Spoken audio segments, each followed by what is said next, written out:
Welcome to Research Methods Primary Sources, a new teaching resource from Adam Matthew that you'll see is a very different venture from our core primary source platforms.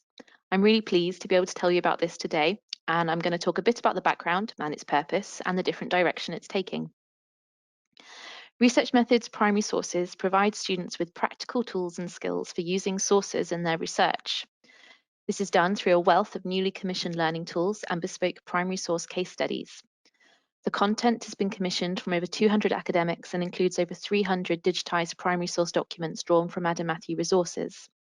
It's not a thematic collection of digitised archives that you might be more familiar with, but a really dynamic platform of new case studies, how-to guides, videos, essays, and articles that help students develop the critical skills they need to evaluate primary sources. The platform came from deep conversations with librarians, teachers, and researchers that identified the specific support that students need to use primary sources, many of them encountering archival documents for the first time at undergraduate level. We've partnered with Sage to create it, inspired by their own Research Methods products, but this is a completely bespoke resource, 100% dedicated to enhancing primary source literacy in the humanities and the social sciences. The platform breaks down into different types of content, all of which can be used in the classroom or independently. There are two core elements, the primary source case studies and the overarching learning tools. The learning tools include practical how-to guides such as how to organise your research or how to critically evaluate a source. And there are discussion topics that give students an overview of broader concepts, including why are some sources archived and others not, and the nature of history and periodisation. There are video interviews with scholars and librarians so students can listen to how researchers in different areas use primary sources. There are day in the life videos with conservators about their work, or how a special collections department functions and what students can find there. There are also animations and data sets supplying other types of learning tools. And then we have the primary source case studies. The platform includes 350 primary sources as part of specific case studies and as practice sources. The case studies are written by academics, and each is based on a single source, providing an in-depth guide to understanding this type of material. The author takes the student through the document, might be a diary or a newspaper, and looks at how to evaluate it and how it can be used to explore a theme, such as Indigenous history, migration, or childhood. They have learning objectives, evaluation questions, and then options for students to practice the skills they've learnt. The case studies and learning tools could be used as individual pieces, and you can follow various pathways through the platform. You could start off with a video giving an introduction to archives and then be directed to a how-to guide or a discussion topic on how to navigate online catalogues or understand legal and ethical rights.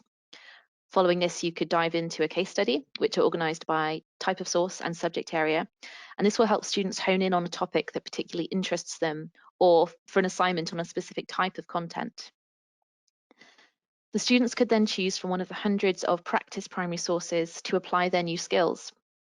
Having worked through a case study on ephemera, they might search the practice sources for a poster or a scrapbook and use the discussion questions on these documents.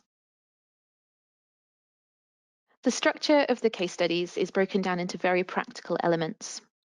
Each begins with a learning objective, where the author outlines the purpose of the case and the skills that the students will come away with. And then after the learning objectives and discussion questions, the main body of the case is the scholar's analysis of the source, exploring its context, authorship, purpose, bias, and how to use it to research the subject matter. Taking the example of our crime case study, this author shows an approach to studying crime in the media featuring a newspaper report of a murder trial in 1870s London. The author uses the reporting of this crime to demonstrate the research opportunities that newspapers provide and how they need to be approached, taking into account the historical context of the time.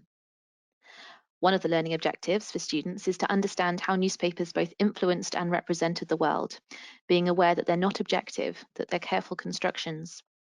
And in the evaluation section, the students asked to consider, what is the newspaper's purpose? What was it designed to do? To entertain, to inform, to moralise?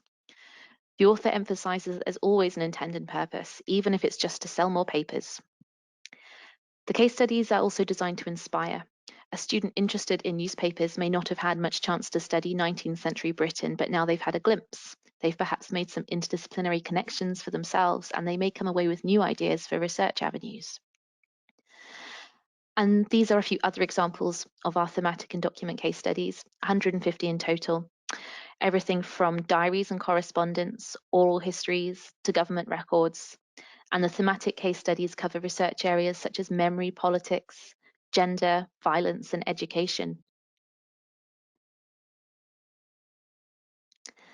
And now let's take a closer look at one of our learning tools, a how-to guide.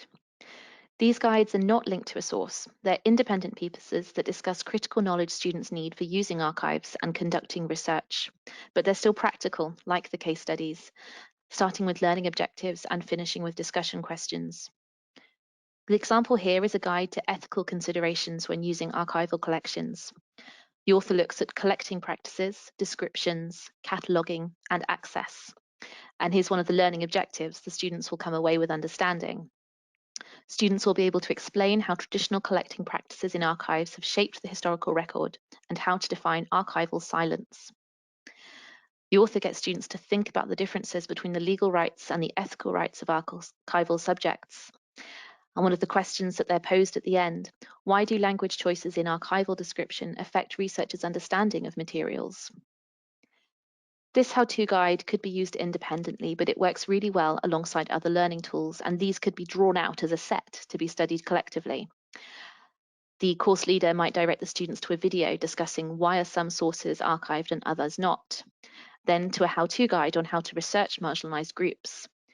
And moving on, they might dive into a case study on discrimination and race, which this is based on documents from our African American Communities project. We are incredibly excited and passionate about this new platform, which turns our usual resources on their heads. And this excitement is shared by the editorial board, the 200 authors of the peer-reviewed essays, guides, and case studies, and the archives and libraries we've worked with to identify every primary source document we've included to give students opportunity to learn and practice across hundreds of interdisciplinary areas. Thank you. Thank you very much, Ellie. And I've got one for Ellie around research methods. For those of you who are librarians, you might be familiar with a product called Sage Research Methods. So the question is, how is the Adam Matthew Research Methods platform different from the Sage Research Methods one? So it's all original content in relation to Sage Research Methods. That was the inspiration in terms of creating a research methods resource, but ours is specifically for research in the humanities and social sciences and entirely focused on primary sources. So it's completely distinct. It came from what humanities students need and how we can support research methods, and thinking about the unique perspective that Adam Matthew can bring to create a platform like this. It's all 100% newly commissioned text and video, plus republished sets of primary sources. It'll feature 350 primary sources drawn from Adam Matthew collections, selected in collaboration with the Source Archives as the focus for the bespoke cases. And over half of these are the basis for newly commissioned case studies, and the others provided as additional sources for students to practice the skills they've learnt.